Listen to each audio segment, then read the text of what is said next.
ഇതോ വരുന്നവരെ കണ്ട കാലടാ അത് കൊക്കാട്ടി കോഴിയാ. നീ ഇങ്ങനെ അവനെ കളിയായിരിക്കും. ഇവിടെ അവൻ കാണാത്തൊരു പടം ഇവിടെ റിലീസ് ആയിട്ടില്ല, അത് നിനക്കറിയാമോ? പക്ഷെ ഒരു കുഴപ്പമേ ഉള്ളു, എല്ലാം തിയേറ്റർ പ്രിന്റ് ആയിരിക്കും. ഇവനാണ് പ്രിന്റ് കണ്ണൻ. ആ അണ്ണാച്ചിപ്പാറ കമ്മ്യൂണിറ്റിയിലെ അഡ്മിനിയും പാനലിലുള്ളവനാണ് ഇവൻ. അണ്ണാച്ചിപ്പാറ തോന്നുന്നു തമിഴ് റോക്ക്. എന്തൊരു പരിപാടി ചുമ്മാ ഇരിക്കുന്നടാ.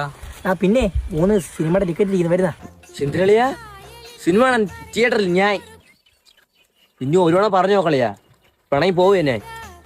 എന്താ നീ തിയേറ്ററിൽ പോയി സിനിമ കാണാത്ത? അല്ല നിങ്ങൾ വിചാരിക്കും എന്റെ പൈസ എത്രണ്ടാണ് സിനിമ കാണാൻ പോകുന്നല്ലേ? സത്യമാണല്ലയാ, പൈസ ഇല്ല. വെറുതെ 150 അടുത്ത് പോവാൻ ഈ പ്രാന്താ. അല്ലെ എന്റെ അണ്ണൻ, അതായത് അണ്ണാമല അണ്ണ എനിക്ക് അപ്പൊ തന്നെ എല്ലാം അയച്ചു തരും. 100 ആയിസോടെയാ അണ്ണൻ വിളിക്കുന്നില്ലയാ. ഹലോ അണ്ണേ, പറയണ്ണേ. കണ്ണ നീ എങ്ക ഇருக்கு? ഞാൻ കൂട്ടുകാരായിട്ട് കൊണ്ടച്ച് പരിപാടികൾ. കണ്ണ നീ ആവശ്യം